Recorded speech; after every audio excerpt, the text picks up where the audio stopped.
നിയമസഭാ തിരഞ്ഞെടുപ്പിന് മുന്നോടിയായി കോൺഗ്രസിന്റെ രണ്ടാംഘട്ട സ്ഥാനാർത്ഥി പട്ടിക പ്രഖ്യാപനം സംസ്ഥാന രാഷ്ട്രീയത്തിൽ നിർണായക ഘട്ടമായി മാറുകയാണ്. നീണ്ട ചർച്ചകൾക്കും അനിശ്ചിതത്വങ്ങൾക്കുമൊടുവിൽ ഇന്ന് പുറത്തിറങ്ങുന്ന പട്ടികയിൽ ഏകദേശം 35 സ്ഥാനാർത്ഥികളാകും ഉൾപ്പെടുക എന്നാണ് സൂചന. ആദ്യഘട്ട പട്ടികയ്ക്ക് പിന്നാലെയുണ്ടായ സമ്മർദ്ദങ്ങളും വിഭാഗീയ നിലപാടുകളും മറികടക്കുന്നതിനായാണ് ഈ ഘട്ടത്തിലെ സ്ഥാനാർത്ഥി നിർണയം കൂടുതൽ സൂക്ഷ്മമായി കൈകാര്യം ചെയ്തിരിക്കുന്നത്. ഡൽഹിയിൽ AICC അധ്യക്ഷനായ മല്ലികാർജ്ജുന ഖാർഗെയുടെ വസതിയിൽ നടന്ന മാരത്തോൺ ചർച്ചകളാണ് ഈ പട്ടികയുടെ അടിസ്ഥാനം. പുലർച്ചെ വരെ നീണ്ട ഈ യോഗങ്ങളിൽ സംസ്ഥാനത്തെയും കേന്ദ്രത്തെയും പ്രധാന നേതാക്കൾ പങ്കെടുത്തു. സ്ഥാനാർത്ഥി നിർണയത്തിൽ സമതുലിതാവസ്ഥ പാലിക്കാനും പ്രാദേശിക രാഷ്ട്രീയ യാഥാർത്ഥ്യങ്ങൾ പരിഗണിക്കാനും വിഭാഗീയ സമ്മർദ്ദങ്ങൾ നിയന്ത്രിക്കാനും പ്രത്യേക ശ്രദ്ധ നൽകിയെന്നാണ് റിപ്പോർട്ടുകൾ സൂചിപ്പിക്കുന്നത്. ഈ ഘട്ടത്തിലെടുത്ത ഏറ്റവും പ്രധാനപ്പെട്ട തീരുമാനം സിറ്റിംഗ് എംപിമാർക്ക് നിയമസഭാ സീറ്റ് അനുവദിക്കരുതെന്നതാണ്. ഇത് പാർട്ടിക്കുള്ളിൽ വലിയ രാഷ്ട്രീയ സന്ദേശം നൽകുന്നതോടൊപ്പം പുതുമുഖങ്ങൾക്ക് അവസരം നൽകാനുള്ള നീക്കമായും വിലയിരുത്തപ്പെടുന്നു. ഇതിന്റെ ഭാഗമായി കണ്ണൂർ സീറ്റിനായി ശക്തമായി ശ്രമിച്ച കെ സുധാകരൻ എംപിക്ക് തിരിച്ചടി നേരിട്ടതായി വിലയിരുത്തപ്പെടുന്നു. അതുപോലെ കോന്നിയിൽ മത്സരിക്കാൻ താൽപര്യം പ്രകടിപ്പിച്ച അടൂർ പ്രകാശ് എംപിക്കും സീറ്റ് ലഭിക്കില്ലെന്നാണ് സൂചന. സ്ഥാനാർത്ഥി നിർണയത്തിൽ ചില മണ്ഡലങ്ങളിൽ ഇപ്പോഴും അനിശ്ചിതത്വം തുടരുന്നുണ്ട്. പെരുമ്പാവൂർ, ഉദുമ, പട്ടാമ്പി, ചടയമംഗലം എന്നീ മണ്ഡലങ്ങളിലെ സ്ഥാനാർത്ഥികളെ സംബന്ധിച്ച അന്തിമ തീരുമാനം പിന്നീടായി പ്രഖ്യാപിക്കാനാണ് സാധ്യത. ഇതോടെ രണ്ടാംഘട്ട പട്ടികയിൽ 40 പേർക്ക് പകരം ഏകദേശം 35 പേരാണ് ഇടം പിടിക്കാനിടയുള്ളത്. സ്ഥാനാർത്ഥിത്വം സംബന്ധിച്ച വിവിധ മണ്ഡലങ്ങളിൽ ചില പേരുകൾ മുന്നോട്ടു വന്നിട്ടുണ്ട്.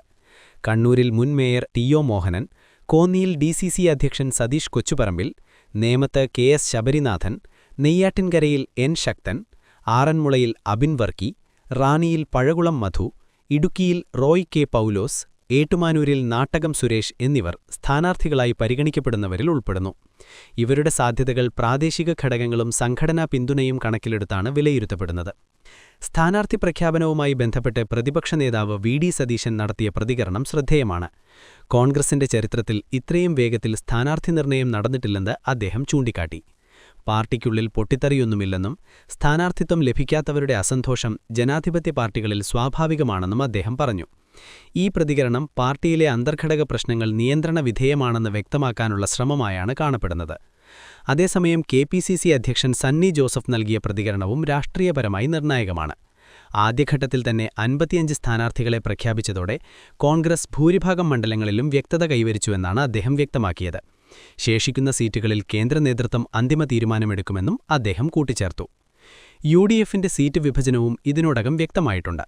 കോൺഗ്രസ് 95 സീറ്റുകളിൽ മത്സരിക്കുമ്പോൾ മുസ്ലിം ലീഗ് 27 സീറ്റുകളിലും കേരള കോൺഗ്രസ് ജോസഫ് വിഭാഗം 8 സീറ്റുകളിലും RSP 5 സീറ്റുകളിലും മത്സരിക്കും. മറ്റു ചെറിയ ഘടകകക്ഷികൾ ഓരോ സീറ്റുകളിൽ വീതം മത്സരിക്കുമെന്നതാണ് ധാരണ.